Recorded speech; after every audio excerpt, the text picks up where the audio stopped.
அனைவருக்கும் வணக்கம். டிஆர்பியிலிருந்து assistant professor உதவி பேராசிரியர் தேர்வு முடிவுகள் பார்த்திங்கன்னா அதிவிரைவில் வரப்போகுது. இந்த தேர்வு முடிவுகள் அனைத்துமே பார்த்திங்க அப்படின்னா 1:3 ரேஷியோவில் அடிப்படையில் புதிய தேர்வாளர் பட்டியல் வெளியிடப்படும். இந்த ப்ரொஃபஷனல் லிஸ்ட்டு பார்த்திங்கன்னா அதிவிரைவில் வெளிவரப்போகுது. அதை சர்டிஃபிகேட் வெரிஃபிகேஷன்ஸ்க்கு அப்புறம் 1:2 அல்லது 1:2.5 ரேஷியோவில் பார்த்திங்கன்னா உங்களுக்கு நேர்காணல் நடத்த வாய்ப்பு இருக்குது. அந்த நேர்காணல் மே 20ஆம் தேதிக்குள்ளே அதிகபட்சமாக நடக்க வாய்ப்பு உள்ளது. இது ஏற்கனவே பார்த்திங்கன்னா 2025ஆம் ஆண்டு 2708 காலி பணியிடங்களாக அறிவிக்கப்பட்டு 61 துறைகள் சார்ந்து அனைத்து ஆசிரியர் பெருமக்கள் அனைவருமே பார்த்திங்கன்னா இந்த தேர்வு எழுதினாங்க. இந்த தேர்வை பொறுத்தளவு பார்த்திங்கன்னா 27/12/2025 டிசம்பர் மாதம் 27ஆம் தேதி இந்த எக்ஸாம்ஸ்க்கான எக்ஸாம் டேட்டு நடத்தியிருந்தாங்க. இதற்கான ஒரு 5 துறைகள் சார்ந்து ரிசல்ட் எப்போ வெளிவந்துச்சு அப்படின்னு பார்த்தீங்கன்னா March 12, 2026.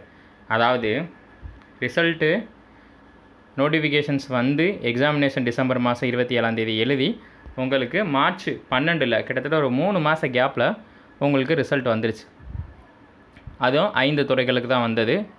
History and education, human rights, marine biology, wild life biology போன்ற ஒரு 5 துறைகளுக்கு மட்டும்தான் இதற்கான அந்த ஃபைனல் ப்ரொஃபஷனல் லிஸ்ட்டு வெளிவந்து 1:2.5 ரேஷியோவில் நேர்காணலுக்கு கூப்பிட்டு அதில் 5 நபர்கள் பணி நியமன ஆணையம் பெற்றுவிட்டனர். மேலும் பார்த்திங்கன்னா அதுக்கப்புறம் எலெக்ஷன்ஸ் நடந்துச்சு. ஸோ அதுக்கடுத்து டிலே ஆச்சு. அதுக்கடுத்து உயர்கல்வித்துறை வெளியிட்ட ஒரு சுற்றறிக்கை நம்மளுடைய வீடியோவில் கொடுத்துருந்தோம்.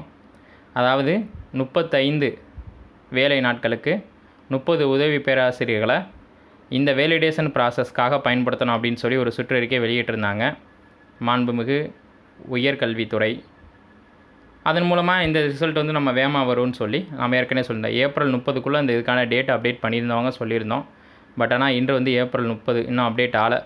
ஸோ ஆஃப்டர் ஒரு எலெக்ஷன் ரிசல்ட்டுக்கு அப்புறம் நம்ம எதிர்பார்க்கலாம். ஸோ இந்த இடையில உள்ள கேப்பில் உள்ள நாட்கள் அனைத்துமே பார்த்திங்கன்னா நம்ம நேர்காணலுக்கோ பயன்படுத்திக்கலாம். டாக்குமெண்ட் வெரிஃபிகேஷன்ஸ்க்கு நம்ம ரெடி ஆகிடலாம். இது மொத்த மதிப்பெண் பார்த்திங்கன்னா 230 கொடுத்துருக்காங்க. அதில் 3 டிவைடாக பிரிக்கிறோம். 200 + 15 + 15. ஓகேங்களா? இந்த 15 அப்படின்றது முதல் 15 பணி அனுபவத்தின் அடிப்படையில் கொடுக்கப்படக்கூடிய மார்க்கு. நேர்காணலுக்கு 15 மதிப்பெண்ணுக்கு மினிமம் ஒரு 675 வாங்கணும் அப்படின்னு நம்ம ஏற்கனவே சொல்லியிருந்தோம். மேலும் பார்த்திங்கன்னா இங்கே நம்ம பார்க்க வேண்டிய துறை பார்த்திங்கன்னா ஹியூமன் ரைட்ஸு. இதில் மொத்தம் 3 போட்டியாளர்கள். ஓகேங்களா? இவங்க பெற்ற மதிப்பெண் பார்த்திங்கன்னா ரிட்டன் எக்ஸாமினேஷனில் 125.50, 200க்கு 125.50 மதிப்பெண் வாங்கியிருக்காங்க. எக்ஸ்பீரியன்ஸு மதிப்பெண் இல்லை. இன்டர்வியூக்கு ஆப்சன்டீஸ் ஆகியிருக்காங்க. டோட்டலாக அவங்க ரிட்டன் எக்ஸாமினேஷனில் எவ்வளோ மதிப்பெண் வாங்கினாங்களோ அதே மதிப்பெண் தான் டோட்டலாக 125.50. அடுத்த நபர் பார்த்திங்க அப்படின்னா 98.50 வாங்கியிருக்காங்க. எக்ஸ்பீரியன்ஸ் பணி அனுபவ சான்றுக்கு எந்த ஒரு மதிப்பெண்ணும் கொடுக்கல. இன்டர்வியூக்கு 13 மதிப்பெண் வாங்கியிருக்காங்க. அப்போ ஒரு 98.50 ப்ளஸ் ஒரு 13 111.50. 111.50 ரிட்டன் எக்ஸாமினேஷனில் ஒரு 98.50, இன்டர்வியூவில் 15ற்கு 13, டோட்டலாக 111.50. அடுத்த ரிட்டன் எக்ஸாமினேஷனில் 77 மதிப்பெண் வாங்கியிருக்காங்க. 77 மதிப்பெண். எக்ஸ்பீரியன்ஸ்க்கு மதிப்பெண் எதுவும் கொடுக்கப்படலை. நேர்காணலுக்கு 15ற்கு 9 மதிப்பெண் வாங்கியிருக்காங்க. 15ற்கு 9 மதிப்பெண், டோட்டலாக 86 மதிப்பெண் வாங்கியிருக்காங்க.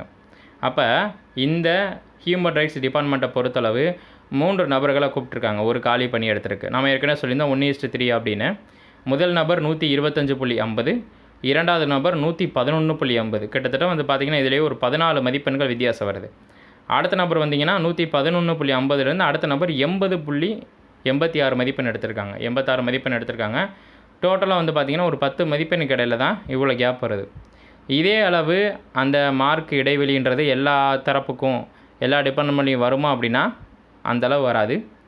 இப்போ மேத்தமெட்டிக்ஸு, கெமிஸ்ட்ரி இந்த மாதிரி முக்கியமான துறைகள், காமர்ஸ் இதெல்லாம் எடுத்துக்கிட்டிங்க அப்படின்னா போட்டிகள் மிக கடுமையாக இருக்கும். இப்போ எடுத்துக்காட்டுக்கு ரிட்டன் எக்ஸாமினேஷனில் ஒரு உதவி பேராசிரியர் அவர்கள் 125.50 மதிப்பெண் வாங்கியிருந்தாங்க அப்படின்னா அதே மதிப்பெண்ணை அதே கம்யூனிட்டியில் 2 அல்லது 2க்கு மேற்பட்ட நபர்கள் வாங்க வாய்ப்பு இருக்குது. அப்போ யார் கொஞ்சம் அட்வான்டேஜ் வாங்க போகிறா அப்படின்னா இந்த தேர்வை பொறுத்தளவு இந்த தேர்வு முடிவுகள் வெளிவந்த பின்னாடி யாருக்கு கொஞ்சம் அட்வான்டேஜ் இருக்கும் நேர்காணலுக்கு போகிறதுக்கு அப்படின்னா பணி அனுபவ மதிப்பெண் அப்படின்னு ஒன்று இருக்குது பாருங்கள். அந்த ஒரு 15க்கு யார் யார்கிட்ட இந்த பணி அனுபவ சான்றிதழ் கையில் வச்சுருந்து அதற்கான மதிப்பெண் டபுள் டிஜிட்டில் வருதோ அவங்களுக்கு கண்டிப்பாக 1:3 ரேஷியோ அடிப்படையில் நேர்காணலுக்கு 100% செல்ல வாய்ப்பு இருக்குது, அவங்க எந்த கம்பெனியாக இருந்தாலும். அதுக்கடுத்து வந்து பார்த்திங்கன்னா முன்னுரிமை சான்றுகள் ஏதாவது இருந்துச்சு, தமிழ் வழியில் படிச்சிருந்தாங்க அப்படின்னா அவங்களுக்கும் கண்டிப்பாக ஒரு அட்வான்டேஜ் இருக்குது. அப்போ வந்து பார்த்திங்கன்னா இப்போ ஒரு துறையில் வந்து 125.50 மதிப்பெண் ஒரு நபருக்கு கிடைக்குதுன்னா அடுத்த மதிப்பெண் வந்து ஒரு 120, அடுத்த மதிப்பெண் 117, இந்த மாதிரி தான் வித்தியாசம் வருமே தவிர இப்போ நம்ம பார்த்தோம் பாருங்கள் ஹியூமன் ரைட்ஸில் இந்த அளவு டிஃப்ரெண்ட் வருமா அப்படின்னா முக்கியமான துறைகளுக்கு வராது. ஏன்னா இப்போ ஒரு மேத்தமெட்டிக்ஸ் எழுதுகிறாங்க அப்படின்னா அது அதிக அளவு காம்படிஷன்ஸ் இருக்கும், ஹிஸ்ட்ரி எழுதுகிறாங்கன்னா அதுக்கு அந்த அளவு காம்படிஷன்ஸ் இருக்கும், பொலிட்டிக்கல் சயின்ஸ் எழுதுகிறாங்கன்னா அதுக்கு காம்படிஷன்ஸ் கொஞ்சம் கம்மியாக இருக்கும். அப்போ எந்தெந்த துறைகள் சார்ந்து இப்போ கம்ப்யூட்டர் ரிலேட்டடாக எழுதுனாங்கன்னா கண்டிப்பாக காம்படிஷன்ஸ் வந்து ரொம்ப ஹெவியாக இருக்கும். அப்போ ஒவ்வொரு துறை சார்ந்தும் அங்கே இருக்க போட்டியாளர்களை பொறுத்து தான் இங்கே கட் ஆஃப் என்பது நிர்ணயிக்கப்படுது. ப்ளஸ் வந்து கொஸ்டினோட அமைப்பு ஒரு சில டிபார்ட்மெண்ட்டுக்கு ஈஸியாக கேட்கலாம், ஒரு சில டிபார்ட்மெண்ட்டில் மாடுரேட்டாக கேட்டிருக்கலாம், ஒரு சில டிபார்ட்மெண்ட்டுக்கு ரொம்ப கஷ்டமாகவும் கேட்டிருக்கலாம். இது அந்த துறை சார்ந்த கட் ஆஃபை பொறுத்து தான் நம்மளால் அந்த ஃபைனல் ரிசல்ட் அப்படின்றத டிக்ளேர் பண்ண முடியும். இப்போதைக்கு நம்ம என்ன சொல்ல வரோம் அப்படின்னா ஓரளவு ஒரு டீசெண்டான ஸ்கோர் அப்படின்னா ஒரு 80-85க்கு மேலே எடுத்திருந்து ரிட்டன் எக்ஸாமினேஷனில் பணி சான்றிதழில் ஒரு 10 அல்லது 9.5க்கு மேலே இருந்துச்சு அப்படின்னா நீங்கள் எந்த கம்யூனலாக இருந்தாலும் கட்டாயமாக நீங்கள் வந்து 1:3 ரேஷியோ அடிப்படையில் நேர்காணலுக்கு உங்களை கூப்பிட 100% வாய்ப்பு இருக்குது. மேலும் வந்து பார்த்திங்கன்னா டிஆர்பியில் வந்து உங்களுக்கு ஃபிசிக்கல் டாக்குமெண்ட் வெரிஃபிகேஷன்ஸ் அது வந்து மே எண்டில் தான், அதாவது ஒரு 20ஆம் தேதிக்கு மேலே தான் அந்த டேட்டு சொல்லுவாங்க. அதுக்கப்புறம் தான் உங்களுக்கு 1:3 அடிப்படையில் இன்டர்வியூ நடக்கும். ஏற்கனவே வந்து பார்த்திங்க அப்படின்னு இது தொடர்பாக நம்ம நிறைய காணொலிகள் கொடுத்துட்ருக்கோம். எதுக்காக இந்த காணொலி கொடுக்குறோம் அப்படின்னா ஒரு டேட்டா அனலைஸ் ப்ளஸ் மார்க்கோட கேட்டகிரி எந்த லெவலுக்கு இருக்குது அப்படின்றத அனலைஸ் பண்ணி கொடுக்கும்போது விர்ச்சுவலாக உங்களுக்கு ஒரு கிளாரிட்டி கிடைக்கும், ப்ளஸ் வந்து பார்த்திங்கன்னா ஒரு கான்ஃபிடென்ட் கிடைக்கும். சரி நமக்கு வரும் அப்படின்னு சொல்லி நம்ம ஓரளவு ப்ரிப்பேர் பண்ண ஆரம்பிச்சலாம். ப்ரிப்பேர் பண்ணாமையே இருந்து நமக்கு சப்போஸ் வந்துருச்சு அப்படின்னா நமக்கு அதுக்கான டைம் கிடைக்காம போச்சு அப்படின்னா அந்த வாய்ப்பை நம்ம விட்டு போயிடும். ஸோ அதுக்காக தான் இப்போ ஒவ்வொரு கம்யூனிட்டி வைஸ் இப்போ 125க்கு ஒரு ஆளுக்கு கிடைக்கும் ரிட்டன் எக்ஸாமினேஷனில், ஒரு ஆள் 96 கூட கிடைக்கும், ஏன் சப்போஸ் வந்து பார்த்திங்கன்னா 80க்கு கூட கிடைக்கும், 77 கூட கிடைக்கும். நம்ம நிறையா டிபார்ட்மெண்ட்டில் பார்த்துருந்தோம். இங்கேயே வந்து பார்த்திங்கன்னா மெயின் ரிட்டன் எக்ஸாமினேஷனில் 77 மதிப்பெண் வாங்கியிருக்காங்க. இன்டர்வியூவில் சரியான மார்க்கு 15ற்கு 9 அப்படின்றது மிகச் சரியான மார்க்கு, அனைவரும் பெறக்கூடிய ஒரு மதிப்பெண் தான். ஆவரேஜாக வந்து ஒரு 9 மதிப்பெண் அப்படின்றத நம்ம ஈஸியாக பெறலாம். அப்போ அந்த 9 எடுத்தால் தான் நமக்கு வந்து ஓரளவு அந்த மதிப்பெண்ணை ஓரளவு நம்ம டார்கெட் பண்ணி அந்த இன்டர்வியூக்கு ஓரளவு நம்ம கிராஸ் பண்ண முடியும்.